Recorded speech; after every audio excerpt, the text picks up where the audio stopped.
Ladies and gentlemen, broadcasting live and worldwide, straight out of Brooklyn, New York, this is the show that turns sci-fi into reality. You're listening to the Bruce Montalvo Show, live and broadcasting worldwide from the epicenter of cool Brooklyn, New York. Thank you for joining us, folks, on a very entertaining episode of the Bruce Montalvo Show. Joining me today is a very special guest. Today is August 19th, 2015, and at this time I would like to introduce my special guest on today's program. He is a professor of AI and robotics from Sheffield University in England. My guest on today's program is none other than Professor Noel Sharkey. Hello, Noel. Thanks for being on the show today. Hi, Bruce. Good to be here. Great to have you on. Now, let's begin the program. I was watching bloopers of the DARPA robotics challenge, and these machines, to me, they look so clumsy. Their movements are so jerky. I thought to myself, are these the killer robots that are supposed to take over the world? These Terminator robots. I thought, where are they keeping the real killer robots? What did you make of that DARPA robotics challenge, Professor Sharkey? Well, for me, they were quite incredible, but I can see that if you're not a robotics expert, you might have higher expectations. That's right. I mean, that's the state of humanoid robots. They're not very good still. They're not very good at vision. They're not very good at very much yet. But Google's pumping a lot of cash into it, so they will get better. But they're not what we think of as killer robots, though. That's kind of belongs to the science fiction myth. The kind of killer robots we're worried at the moment look like fighter jets or submarines or ships, battleships, or tanks, trucks, right. Machine guns. Those are the things. Right. It'll be some time before we get humanoid robots on the battlefield because, first of all, they'd have to stay upright. Exactly. And they'd need to be able to open doors before they could take over the world, I would suggest. Exactly, yeah. I mean, they were falling all over the place. It was quite comical, actually. Yes, it is, yeah. But for me, that's the state of the art. Exactly. Now, have you seen that latest DARPA robot? Actually, I believe it's the Atlas robot they've been working on for quite some time. Have you seen that footage of him running through the forest? I mean, that looked a little terrifying. Yeah, I've seen that footage running through the forest. What I couldn't work out, though, and I'm not sure it is, was it speeded footage? Because that's a thing they often do with robot footage. So speed it up a bit so it looks faster than it is. And also, you notice that it was very short pieces, so there were a lot of cuts in the edit. And I guess they probably cut the bits out where it fell on its face. Right. You there, Professor? I'm there, yeah. Sorry, I keep hearing you cutting away, so I'm not sure if I'm still linked in or not. Right, yeah. Right. So, but I like that robot. I mean, I like that sort of robot. I mean, that robot is not going to end up in DARPA hands because it belongs to Google now. Right. And what they said was they'd see the current DARPA projects out, and then they'd stop. They wouldn't take any further military contracts. And I actually believe them. Okay. It's not a big money to Google, this kind of contract, really. It would be big money to Google if they took a NASA contract to let NSA contract to let NSA eavesdrop on everybody. But apart from that, this is only small change in Google's pocket. I mean, they spent something like several billion last year in the last 2 years on buying robot companies. So they're not going to take small amounts of military funding. And they have the Shaft robot. Now, the Shaft robot is the Japanese robot that won the DARPA Rescue Challenge last year. It was the only real contender. And Google bought that company and immediately removed it from the contest, despite being offered $2 million funding to I don't think they want to be involved in military stuff. I certainly hope not, because they got that slogan Google does, they're not evil or something. But I don't know. It's scary stuff they're developing over there. Do no evil. That's right. Now, Professor. But Yes. they're an advertising company, and they really have to worry about their reputation. I mean, if they started getting involved in military stuff, they'd lose so much revenue, I think. And that's what they'd be worried about more than anything else. Absolutely. Now, Professor Sharkey, tell us about that robotic competition you ran in China back in 2004. And who do you believe is more advanced in the field of robotics, in your opinion? Is it China or the U.S.? Neither. I think that it's Asian, certainly. I think Japan's pretty good, but they're not very good at functional robots. Although that company Shaft that won the DARPA Grand Challenge was Japanese. And so it's South Korea we have to keep our eye on, really. Oh, wow. It's coming on very, very fast. They won the DARPA Rescue Challenge this year, and they look like they're really going for big developments. They had a goal at one point about 2 years ago of having every household in South Korea with robots by 2015. Well, it's not going to happen, but you can see the kind of drive they've got. They really see that as a great way forward commercially. So I would say they were probably the most advanced. The competition I ran in China certainly wasn't for killer robots. It was a competition where we taught the Chinese how to make robots out of recycled material. So motors from printers, motors from drills, that kind of thing. Pretty easy to do if you know how to do it. And we took 25 teachers, technology teachers, and taught them how to do this. So they set up a competition, and we put them under a lot of pressure. We were on a lot of TV channels, and they did very heavily, deliberately, to give them an idea of what a competition's like. But after the first afternoon, we taught them how to build little autonomous sumo wrestling robots. And so they had a competition that afternoon on television. So it was quite an extensive thing. But the challenge itself was quite good. It was robots competing with each other to put little balls in a circle. And they had to grab the balls from the walls. They had to release a little robot, first of all, that opened the gate to let them in. So it was quite a complicated challenge. But robots aren't that hard to make. These were not roboticists. They were just technology teachers, and 1 week's instruction, and they were able to construct really good robots. So that's one of the worries about who could make these. And the answer is nearly anybody. Wow. Have you seen that hotel, I believe, that's in Japan, where most of the attendants are robots? They even have like robotic dinosaurs. Yeah, but the funny thing about that hotel is the work that you'd want the robots to do, like cleaning the hotel rooms, cleaning the bathrooms, making the beds, doing all the menial work, is actually still done by humans because robots aren't up to it. Right, so I guess we don't have to worry about them taking our jobs, right? Oh, we might have to worry about them taking our jobs, but they won't be making our beds anytime soon. I am actually very worried. That's one of the big worries at the moment is actually AI in general taking jobs. Right. 50,000 stockbrokers in Wall Street have lost their jobs in the last year or so.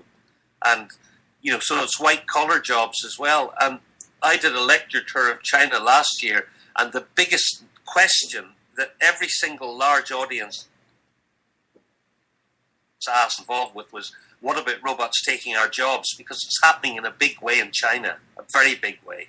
Everything from assembling iPhones to making cars is all being done by robots. Wow. Now, Professor, what are some of the advances you see developing in nanotechnology? I mean, I've seen everything from drone mosquitoes to robotic birds, you name it. And could they use these things to spy on individuals? Well, to a certain extent. I mean, the idea of a nanorobot is still slightly ridiculous. Mm-hmm. Because a nanorobot is really tiny. And when they talk about a nanorobot, they really mean a micro-robot because you can see them. I mean, a nanorobot, a really tiny robot inside your body, for instance, would have real difficulty getting through water molecules. So that would be one of the problems. But these small robots, they're talking micro robots, yes, they could spy on you. They could do a lot of things.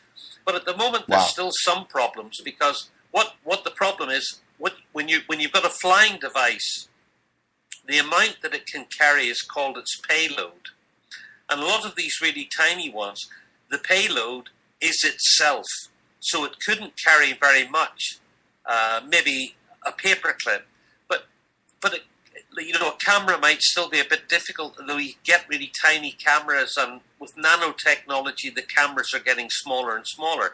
Although, even with cameras, you have to make sure you couldn't put a camera on a nanorobot, for instance, a real nanorobot, because the lens would be smaller than the wavelength of light, so it wouldn't be able to see anything. But if you have a very small camera, I guess you could do surveillance. It's a little bit worrying. I mean, one of the scariest projects I think DARPA was involved with project was they had I've seen one as well. They took these giant African beetles, flying beetles, and they're about the size of the palm of your hand. And they put electronics into the beetle so that they could twitch the wing muscles. And doing that, they were able to fully control its flight, so they could, determine where it was flying. Right. So if you were able to mount it'd be very difficult. You'd need a very small camera. But if you're able to mount a camera on one of those, it would just land in a tree somewhere and survey anywhere. That's right. I mean, I don't have too much trouble with the military using surveillance for, official conflicts or wars. But I have much more concern about this kind of technology imposing on my human rights and your human rights. Absolutely. Being used by governments. That's the real worry. Absolutely. It's a direct violation of, here in America, our Fourth Amendment right. Yeah, right. And but it's I don't know if CCTV cameras are a violation of your Fourth Amendment rights or not, but they're getting pretty widely used in the United States now. They definitely are. Now, Professor, right. We've had them for so long now where everybody's used to them. I mean, our city centres are all packed with them, so there's nothing new about them. Especially here in New York, where every other street I walk on, there's 9 cameras per street corner. You see, this is one of the great surprises in my life. I mean, I used to live in the States, and it's a country that I thought would never tolerate that. So That's right. I don't understand how that could have happened there. They're just keeping us dumbed down over here with Coca-Cola and all sorts of products, mind-numbing products, and television. But the big card they use, though, is the terrorist card. So you just say, there could be a bomb attack, or there could be hidden explosives, so we've got to use these cameras. That's very true. Now, Professor, I wanted to ask you, do you believe humans will merge with robots? Like, let's say in the future, 100 years from now, will there be a human-robot hybrid? I mean, is that the only way for humanity to obtain immortality? I don't necessarily think it would obtain mortality by doing that, because the bits of humanness will still rot.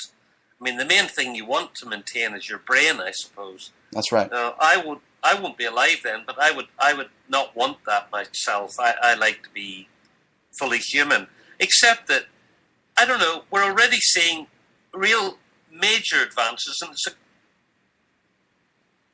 good thing through robotic technology. I mean, it's getting really sophisticated, and we're seeing a lot of stuff like, pacemakers. You can be full of electronics really yourself, but you're still a human, I think, at that point. It's when it starts implanting into your nervous system, and I don't know how that's going to work, or whether it will even be allowed, because we don't even allow embryo research and stem cell research in Europe. We allow the research, but nobody's allowed to grow the stem cells themselves. So I don't know what it will be, what regulations will appear about people amalgamating with robots. It would certainly be a good way of making the robots smart, that's for sure. Definitely. I don't really get the point of it. I know some people want it, but I don't get the point of it. I mean, I would be happy to wear an exoskeleton, certainly. there's some wonderful exoskeletons now being developed in Japan where they lease them to care homes so that somebody, instead of having a wheelchair, has this leg strapped onto them and it reads neural signals from their legs and it can walk. Now that would be good. I would appreciate that. And if you wear the upper part of the suit, you can lift twice your own weight. So for old people, that would be wonderful. What you don't want to see is a kind of enhancement happening so that on the one hand, I'm talking about these being used for old people or being used in therapy like heart machines or brain stimulants for epilepsy, for instance. Wonderful stuff. But then you could draw a line where you say, well, this isn't actually for therapeutic purposes. This is to enhance you. So you don't want to see people getting their arm cut off so that they have a better arm. That's when... And then once that starts happening, other people are, like you do in the United States in colleges, you use those drugs that are used for ADTH, like Ritalin. You're using them for exam revision, but it gets to the point where so many people are using them, if you don't use them, you're missing out and you could not progress, so you're forced to use them in some ways, and that's what we don't want to see with this sort of electronic stuff. Absolutely not. Now, Professor, I read your article on CNN regarding a ban on killer robots. Tell us about that article and why you believe these robots should be banned.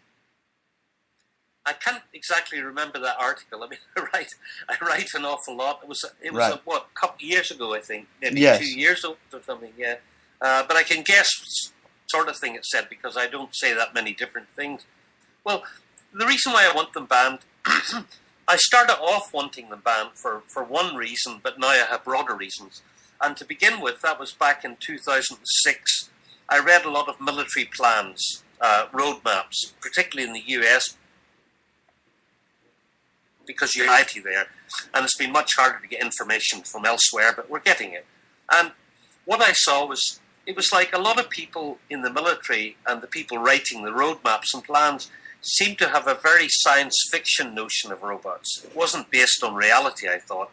And they were talking about developing weapons that I could see couldn't do what they really wanted. I could see no way that these weapons could comply with the laws of war, like the Geneva Convention, the international humanitarian law, because I couldn't see how they were going to be able to discriminate between civilian and enemy targets, particularly combatants and children or wounded soldiers or surrendering soldiers, and especially in insurgent warfare or in the fog of war. How on earth were they going to do this? How were they going to develop a proportional response? So, the law is that in order for use, you have to be able to use it proportionally, and that means it has to be proportionate to direct and concrete military advantage. There's no machine that can calculate that. It's not an algorithmic thing. It's a feeling that, and a very experienced commander looks around, thinks through the facts, and decides on the fly. And an hour later, it might be completely different. Right, there's a human element. Yeah, it's a very strong human element. You have to think, well, if we attack this target, villagers will be really fed up with this and they'll cut off our supply chain. It's all those kinds of, a lot of different factors. And it's like, you can't say, why it can't be on a program. You can't, for instance, say, Osama bin Laden is worth 25 old ladies, 50 people in wheelchairs, 100 children. You can't put a number to it. Right. So that's very hard. And those are the kinds of things. Would you trust a robot? Right. To check the legitimacy of a target. These things can't be guaranteed, especially an autonomous robot. They can work fairly well, but a lot of the time it won't work properly and it'll do something wildly wrong, and that's what we want to avoid. But, since those days, when I first started writing about it, then people started talking about the morality of the thing. Do we really want a machine to delegate the decision to kill a human to a machine? So, just in case your listeners don't really know what a killer robot is, let me just reiterate what that is. It's simply a device, a weapon system that can go out on its own once it's been launched, track and select its very own them without any human supervision. Okay. So is that morally a good thing? And there's some debate because there's some people who say, well, if you do enough research these could actually be more accurate than humans. And, I do that. And the other thing they say is, well, robots don't get angry, they don't seek revenge, they don't commit rape, they obey their orders. And this is very short-sighted, because what these people are forgetting is that we're talking about weapons here. And the same people who are going to use rape as a weapon of war will just now have robots to be able to help them do it, to round up women, and then they can rape them more effectively. Wow. The same people who want to seek revenge can use robots to seek revenge. The same people who get angry can use robots to kill people. So it's very short-sighted to think, oh, robots won't do these things, but they forget that they're under the control of humans who are sending them out. So, that's the moral issue. But for me now, the really big issue, when I really think it through, and my committee, the International Committee for Robot Arms Control, UN delegates this year, called 10 Problems of Global Security. Now, I'm not going to go over all of these here, but just to say that, when people in the United States are saying things like, well, the good thing about autonomous weapons is we've lost our edge with missile technology, so let's gain it back with autonomous weapons. They will give us big advantage. We're not having to send in troops into war zones, so we can send in robots instead that will save soldiers' lives. And this is very, very short-sighted and what I call a blinkered position, because what they're forgetting is what this will do is it will create an arms race. There will be massive proliferation. These things will be exported, they'll be sold everywhere, and then you've lost your military edge again. The soldiers' lives are not being saved because other people have these autonomous weapons. Right. And I see, various these incredible scenarios, and it's always about swarms of robots, right? There's the idea of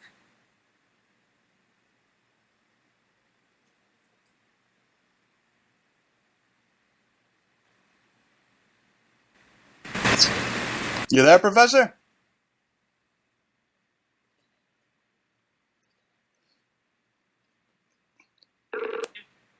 Professor Sharkey. I'm sorry. That's I fine. lose you for a while there. Yeah, we lost connection, but we're back. Now, Okay. I'm not sure. I'm not sure I lost connection, but I was talking for quite a while. Oh man. Well, just continue where you left off. We got most of it. Where did you get as far as it being short-sighted? Yes. Okay, and I was talking about one of the big things that you see in these sort of strategic documents is that plan to use swarms in the Pacific, and it explains exactly how they will use it and how they will manage to defeat the Chinese, who are outnumbering the United States greatly. Right. But as I pointed out to these think tanks, they're imagining that in 20 years the US will have all of these great weapons. But in all of the scenarios they talk about, they imagine China being in exactly the same position as it's in today. Wow. Not really thinking that they will also be developing like crazy, and probably much faster than the United States, I would imagine, because they've got lots of cash and they're putting a lot of money into their military now. And they make things really cheap there, so they could actually be ahead in 20 years' time. So these things are sort of slightly crazy. And you imagine what they're talking about. We're talking here about increasing speed. DARPA now have the HTV-2 program, where they have the Falcon Yes. system. Falcon can fly at 13,000 miles an hour, right? So we're talking about really high-speed systems. Now, you imagine China has these, Russia have these, Korea have these, all sorts of countries have these, and they're traveling at really high speed. Imagine triggering. You accidentally trigger a war. It could be over before anybody can stop it. And who's going to press the stop button? Because everyone who presses the stop button has lost. So you get all these accidental triggerings of war. When you're talking about swarms of weapons going at high speed, the big problem from a computer science perspective, and any computer scientist will tell you this, when you have two unknown programs facing each other, they will have combat programs on board, and nobody's going to reveal their combat program, because if you reveal it, it can be defeated. So it'll be very secret, when they meet each other, no one on this planet can tell you what's going to happen. Right.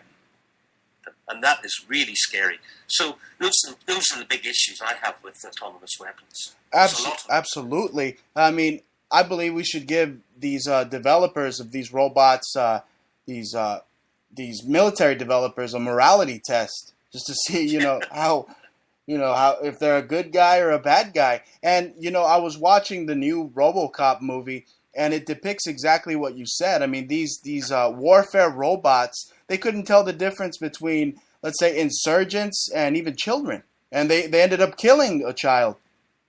Yeah, that I thought there's just you're talking about the scene in Iran. Do you remember that? Yes. Scene which is the most horrifying thing, and I can imagine it kind of being like that, except for the really smart ones.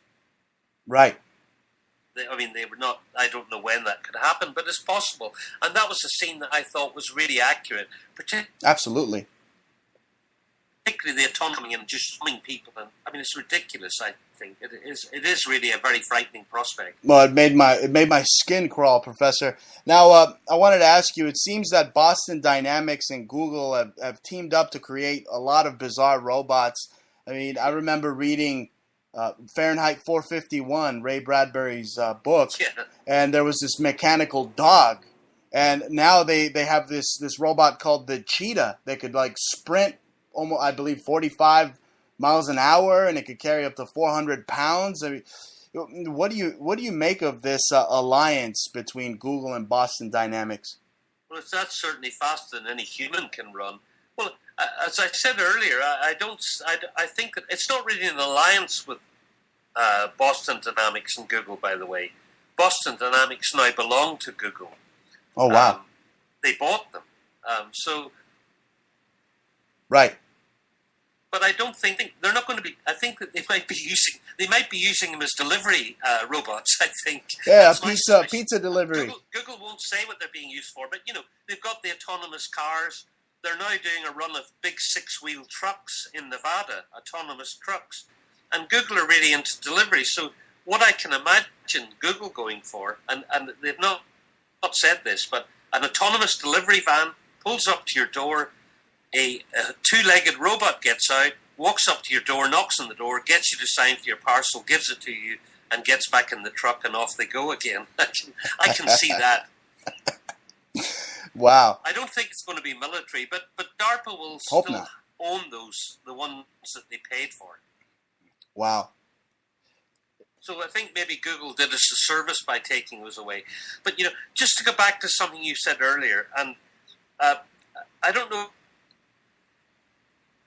if you've ever interviewed weapons manufacturers. It's quite a good, I have, and it's quite a good thing to do. And you might say to them, you're asking if they'll take a morality test. And, yes. And I asked one guy, I said, who was making cluster munitions, right? And I said, well, are you not concerned about this? Do you sleep? Does that affect your sleep at night when you're sleeping? He said, right. No, why would it? He said, why would it? I'm only making them. I'm not using them. And I found that's the general attitude. People might be very moral, and was a nice guy. He had a dog, he had kids, and he was a perfectly nice guy. And I think people develop this kind of moral buffer where they tell themselves a little story. And the little story they tell themselves is, well, they're looking for these and I just make them. I don't really agree with their use, but, it's up to them, really. Right. Now, Professor, can robots experience emotions? Get through to them that it's not up to them. Right. Now, Professor, can robots experience emotions like fear, courage, or love, for that matter, or could they even dream? Could they do that yet? You said fear there, didn't you? Yes. Yeah, I thought you said beer, actually. Do they drink beer, too? No. But what a robot is getting better at doing is to convey emotional expressions. And they're also getting better at, there's an automated technique developed for a human classification thing so that humans can try to understand the emotions of other humans. And there was a TV program on this, Liar, Liar, I think it was called. Mm-hmm. And they're really good people who can use this classification technique to tell whether you're lying or not. Right. Try and automate this. So they try to put it on robots so they can detect what kind of emotion. It's not that accurate. You can fool it quite easily. So they might be able to detect an emotion and then respond appropriately with a smile or a little frown or something like that. But there's no feeling there whatsoever. They don't feel any emotion. They don't feel jealous. They could behave jealously. Supposing you had somebody petting another robot, the robot could behave as if it was jealous, but it's not feeling any jealousy. There's no feeling in there. It's just a programmed machine. And there's people who say, well, there's no reason why eventually robots won't be able to feel. And I don't know if that's true or not. There's no way of telling that. But certainly at the moment, I can see no way. Wow. That seems to me quite chemical, isn't it? Yes. And it kind of reminds me of a story I heard about the Toshiba robot, Kenji, who apparently, I don't know if it's a hoax or not, but apparently it fell in love with one of its programmers. Did you hear about that? No. I think that's very unlikely. Yeah. I think it's probably nonsense. We're not at that stage yet. I think to experience things, you need to be sentient. You need to be conscious. Exactly. Well, you certainly need to be sentient. You need to be. I mean, our animals can feel things. My dog certainly seems to feel emotion in some ways. Certainly can feel jealousy. Although I can't really tell. I can't get into its head. And people say, well, how do you know that humans feel emotion? Right. How do you know that they're not just doing the same as animals? Well, it turns out that I'm a human. And I certainly can feel emotion, and I just have to make the assumption that other humans are like me. They might not be, it's possible, but I think it's unlikely. Wow. Speaking of emotions, it's very bizarre to me that I hear that they're developing robotic sex partners. I mean, what would that do to the meta-consciousness of humanity? I mean, there wouldn't, like you said, there wouldn't be any reciprocation. Yeah, I've looked at this quite a bit because I used to teach, in teaching robot classes, I cover everything and I cover sex robots. One of the things the students do, they always laugh and say how ugly they are, that, if you're going to have sex with a robot, they could at least make it good looking, like that Roxy thing, ROXXY. Oh, my goodness. It looks really ugly, but the thing is, I thought, well, this is crazy to begin with. Then BBC here had a documentary on it. And they had these guys on there who are quite open about the fact that they really want to have sex with robots. They're saying a robot can't hurt you, it can't leave you, and this is guys that have been hurt badly by women. Right. But there was one guy that he actually goes to an erotic hypnotist to get his girlfriend hypnotized into being a robot because he can't have sex with her unless she behaves like a robot. So there's certainly weird cases.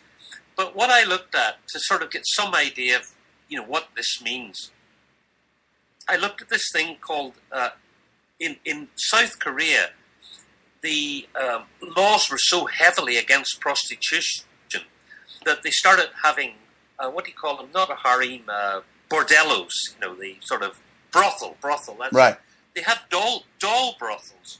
Well, they had these incredibly good-looking dolls. And they became incredibly popular, and people would really fall for their robot doll and want that. They wouldn't come in if they couldn't have that doll. They're pretty hygienic, really. You can, unplug its bits and clean them.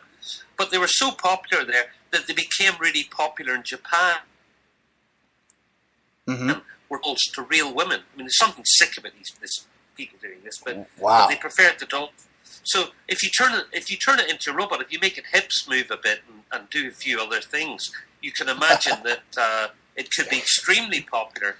But the ones I've seen, I mean, I did a performance, a talk at the London Love Festival of Love, and I took some videos with me. And one that really got the audience was this male robot, and it's got a 3-foot-long penis that it stands waggling about. It's quite crazy. Dear God! But they're pretty crude at the moment. I mean, you see the male one; it can just do kind of motions, and the female robot can do a bit more, but it's mainly just moving. essentially, and it can do some oral sex as well. I mean, I don't know if people would trust doing kind of thing with a robot because the gears could catch on you and rip you to pieces. But Absolutely. I have no moral. Yeah, I have no real moral objection. I mean, I would not be. I mean, for me, a robot is a lump of inanimate material, so I would have no desire for this at all. But sex toys have been around for a very long time, and I couldn't really have a strong moral objection to it.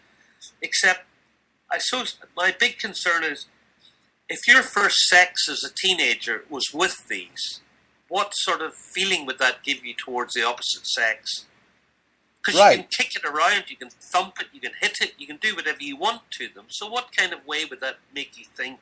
I mean, I think it would disturb the overall fabric of society because we want to, as males, we want to impress the other sex. We want to go out and, buy a fancy car, get that paper route, so you can get the money to take the girl out. I mean, there's no incentive now. Now you can just go home and make out with your robot. That's right. Yeah, that's right. But you won't be able to afford the expensive car because the robot's expensive. Oh, but there is actually, for your listeners who are interested, I'm not going to give you a web address because I don't have one. But there is a company in the United States who are leasing these out already. Oh, wow. So I don't know what to make of it. I don't particularly like it, but I think it could be quite a sort of, not widespread in use. Right. I think it'd be more of a sort of funny thing. Who knows? 50 years time, 100 years time, who knows? Right. I believe this is referred to in the Greek language as agalamatolephilia. Something like that. So that's the love of machines, is it? Yes. The love of inanimate devices. Right. Well, you had kind of one of the very first robots, if sort of, you can't really call it a robot, but it was the Pygmalion myth. Yes.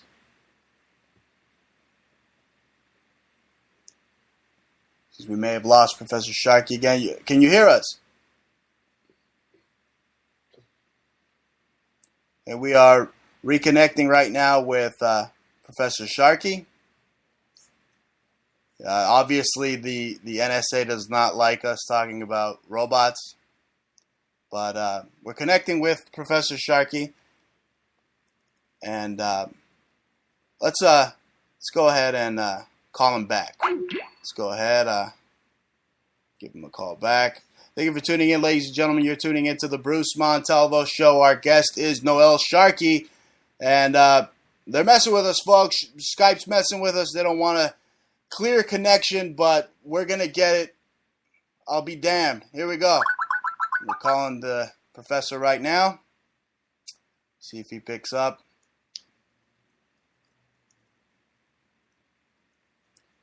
Calling Professor Sharkey right now.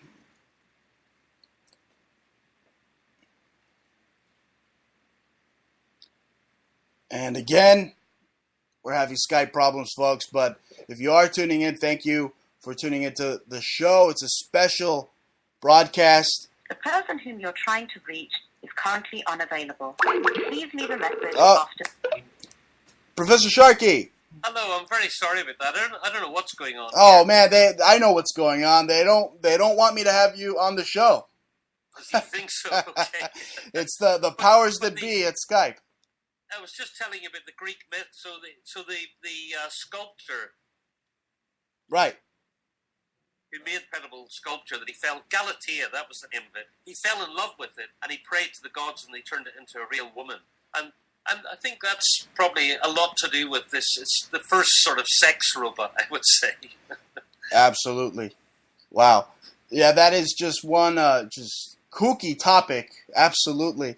Now, Professor, would it be possible to install the human mind into a robot's body? I mean, I saw this portrayed in the film Chappie. Yes. Certainly not at present at all. I don't know. I don't know what the thing is about this is a lot of people talk about this. I mean, there's singularity people. There's a lot of people talk about transhumanists. Right. about downloading the mind into a machine. And that's easy to say, really, because it's exploiting a mystery. Right. After years of studying psychology and the mind, we don't know what a mind is. And people say it emerges from a brain. And it is quite likely that a mind really requires a biological machine to run. We don't know that. I mean, obviously we are machines in a sense, but we're biological machines, and we have particular patterns and particular kind of ways that we interact. Our cells interact with each other, the way they interact within themselves. So it's possible that this might be completely impossible. But what you could imagine is somehow putting a brain into a machine. At the moment, you couldn't keep the brain alive for long enough, but you might one day be able to take a human brain and transplant it into a machine. I mean, it's more like you're putting, instead of thinking of a brain going into the machine, it's more like you gradually put on robotic throughout your body until all you're left with is your brain and nervous system. Right. But to me, this is the most horrible thing. Can you imagine supposing you could download your brain into a computer? I would not like to wake up and discover that my mind, not my brain, my mind was inside a computer. I mean, that would be awful. Yeah, RoboCop didn't like that either. No, he did not like it. And I think he was, I'm really with Murphy there completely. Absolutely. I don't like it. And I don't think it's possible, but, who knows? I'm a scientist. I can never say impossible, but, we really don't know enough yet. And I don't know. I mean, people always think, every century you look at, I mean, I've read a lot of the history of technology and history of mind. I'm also a psychologist was one in the past with a PhD in psychology. And every generation, every century you look at, people think they know it all. Right. And we think know it all. We don't know very much at all. And, we're really developing really well in terms of AI, and we're really developing really well in terms of robotics. But in terms of the mind scientists, I mean, we're doing all this brain scanning now, and maybe we will discover something, but we're still very much in the very, very early stages of discovering what a mind is, I would say, or what consciousness is. So when AI people talk about, we've nearly got a sentient robot, or we've nearly got a conscious robot, I don't think they really understand what they're talking about. And also, when people say we've nearly got a sentient thing, I don't think there's any such thing as nearly conscious or nearly sentient. It's like being nearly pregnant. You either are or you aren't. Exactly. We're certainly not there. Wow. Now, Professor, what are some of the advances you see developing in the field of roboprosthetics? Well, one of the big advances was the idea of putting, if you catch somebody early enough, you put silicone on their arm and pull out the neural fibers so you can connect them directly to a prosthetic device. So that wasn't an advance in the prosthetics; that was an advance in the preparation stuff. But I was on a panel with a German guy, who was demonstrating his robot hand because he had lost his hand. And I can't remember what the device was called, and he'd been given it free because he's made a couple of programs. He's a German guy whose name slips me at the minute, but he's done programs on prosthetics on TV. He's very smart, good guy, academic. And he was demonstrating this, and it had so many different modes. Like, he had a mode for holding his phone. Mm-hmm. He had modes for picking things up. He had modes for everything, really. And it all operated from his iPhone. And on the panel, we had a very famous newsman called Jon Snow, who was asking the questions, and he was making out this is wonderful. And then I suddenly introduced the topic of what about people hacking into this? Right. Because it was quite extraordinary. And so he said, "Oh, what?" And so I took the guy's iPhone from him. I didn't twist his arm to do it. I mean, I just said, "Could I have your iPhone for a minute with the controller?" And I handed it to Jon Snow and said, "Why don't you try doing a few things?" And by touching this, he was able to operate the guy's hand and make it do all sorts of things. Oh, wow. So, and then the guy tells us this isn't even passworded. So somebody 1,000 miles away could operate it.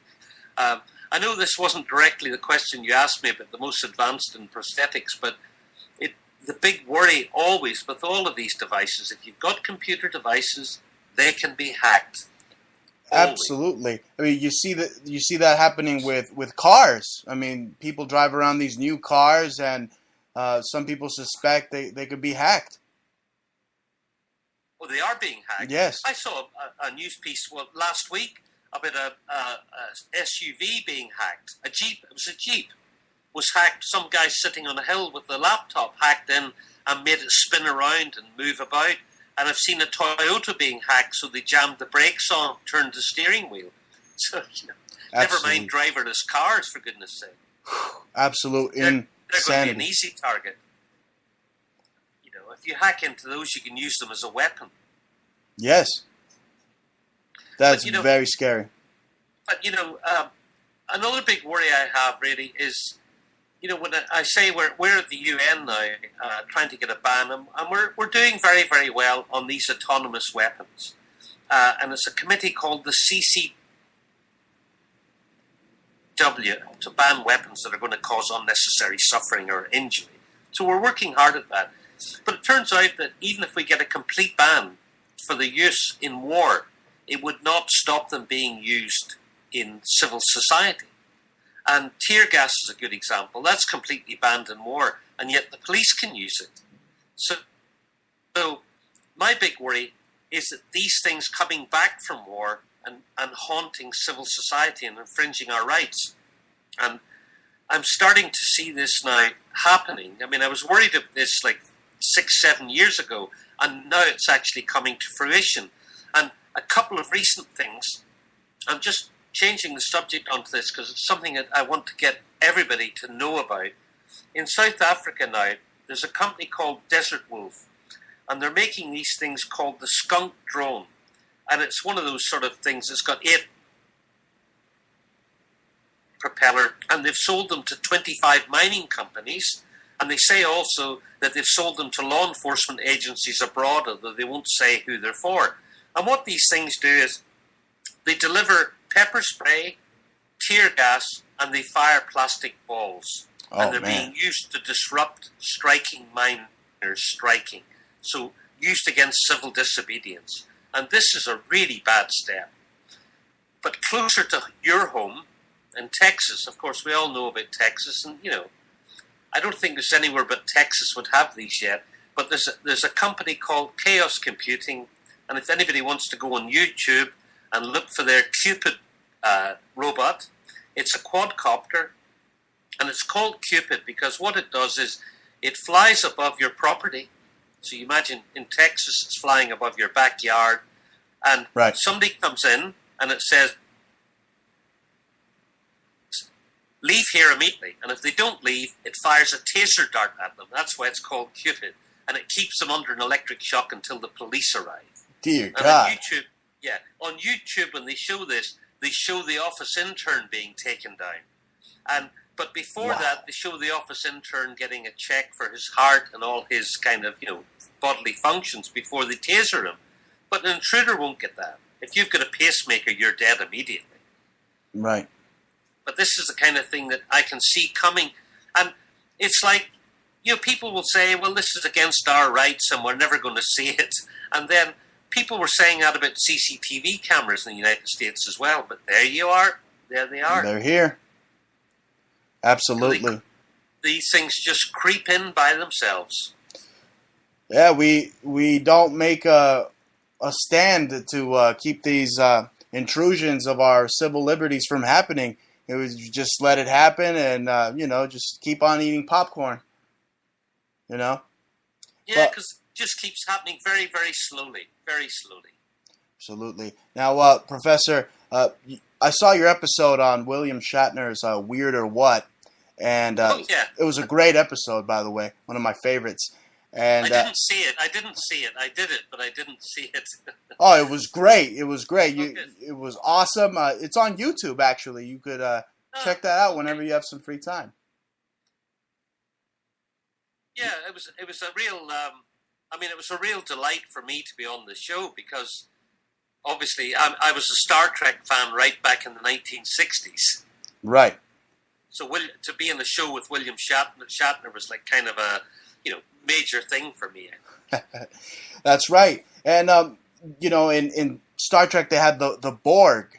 And that's what people are worried about. They're worried about this AI takeover, causing the end of the world. But you stated that it's not possible because robots do not have common sense. I mean, they basically do what we program them to do. I mean, they are moronic slaves. Yeah, I can't speak about the distant future. I think, as far as I know, the other guys on the program were talking about a 10-year window. Mm-hmm. They were kind of looking at the end of the world in 10 years by these machines taking over. But, there's a great thing is that, well, not a great thing necessarily, but robots could take over the world, I now think, but they don't have to be smart to do so. We're seeing such massive automation in every walk of life. It's really time that the human species sat down and decided what control will we cede to robots. Right. Now, favorite science fiction writers now is a guy called Daniel Suarez, and very modern science fiction writer, and he's a real tech guy. He was a CEO of a Silicon Valley tech company. Then he became a best-selling writer, so he doesn't do that tech stuff anymore. But he's really in tune. And he's got a book called Demon and another one called The Kill Decision. And in Demon, he explains how really, really dumb robots take over the world because people allow them the power. And they are really dumb because when they ask humans a question, they say, sorry, you must answer yes or no. but yet they still have they can still take over. It's still possible for machines to be given the power to rule our lives, but yet not be smart machines. Wow. Absolutely. And that is the scary thing to me. We don't have to wait for them to be. Right. Now, you're seeing this automation everywhere. I mean, workers aren't aware. I mean, when I go to the supermarket now, there's scanning machines. I don't know if you have them. Yes.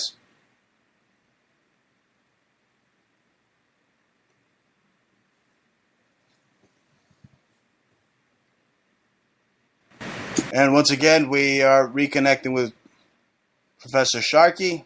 It is he's out there in England, folks. There's a lot of feedback between the satellites. Who knows? But trying to reconnect with him right now so we could finish up the show strong. Let's see, connecting with him. Let's give him another call to end the show on a high note, folks.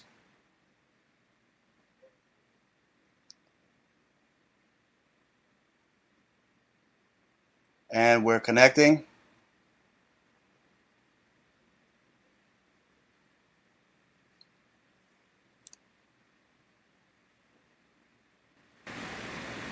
And we're still trying to connect, folks. If you're listening, it's been a very entertaining talk with a professor of AI and robotics out of Sheffield University, Professor Noel Sharkey. I mean, just some riveting information. But like he said, I mean, AI is moronic. You can see here we can't even connect via Skype. Bill Gates is not letting us do it. Here we go. But I appreciate it, ladies and gentlemen, tuning in to this very special broadcast of the Bruce Montalvo Show. Noel, are you there? Yeah, I'm back again. Great. Lost me again. Thank you so much. I'm so sorry for the interruptions. We just want to finish up strong here. We're wrapping up. Just see if you can finish your point, Professor. Sure. I can't remember what we were talking about there. Right. Well, we were talking about common sense, how these robots, they basically have what we program into them. They do what we tell them to do. Oh yeah, I was talking about the idea of you go into a supermarket now, and all we can just go up in the UK certainly and scan our own stuff in, and the machine tells us, it looks to make sure we put it into our bag, it weighs it, it does all these things for us. So automation's beginning to take over. And the AI is now being used extensively in medicine. But, I'm a person who thinks that humans should always be strongly in the control, because these machines will de-skill us to the point where instead of going to the doctor, we go to a machine, it diagnoses us, books us in for surgery, and robots do the surgery. And that, to me, would not be a good point to be in. That's what I mean by robots taking over the world, us ceding control to these machines. Absolutely. Kind of like the Disney movie WALL-E, where the people become fat and complacent and the robots or the spaceship does everything for them, even feed them. That's right. But, that's all very well, but we are humans, and I think humanity, it's still important to be a human and live like a human. I believe so, anyway. Absolutely. Well, Professor Sharkey, I know you're a busy man. I know you got a couple of interviews lined up today, and I want to thank you so much for being on the program. Hopefully next time when you're on, we won't have so many interruptions, but I do appreciate you taking the time to come on and enlighten us with your knowledge, sir. Well, thanks very much, Bruce. It's been a real pleasure and great questions, and it's really great to get the opportunity to get the message out. Thank you so much, Noel. Thank you. We look forward to having you on many more times when you have the time, sir. Okay, and I hope I can come there sometime and do it live. So that would be great. We would love to have you. I mean, we know you come to New York. You're at the UN, the evil UN. But thank you so much for being on the show, Mr. Sharkey, Professor Sharkey. Bye then. Bye. Thank you. Bye-bye. Have a good day.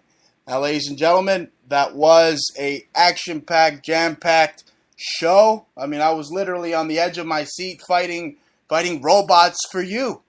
I took on Skype right there. You saw it, ladies and gentlemen. Our moronic robots trying to take over the world. I don't think they got a chance, ladies and gentlemen, and neither does Noel Sharkey. And you've been listening to the Bruce Montalvo Show, the most electrifying show in alternative media. Thank you for joining us, and a reminder that we're on every Friday, 9 p.m. Eastern Standard Time.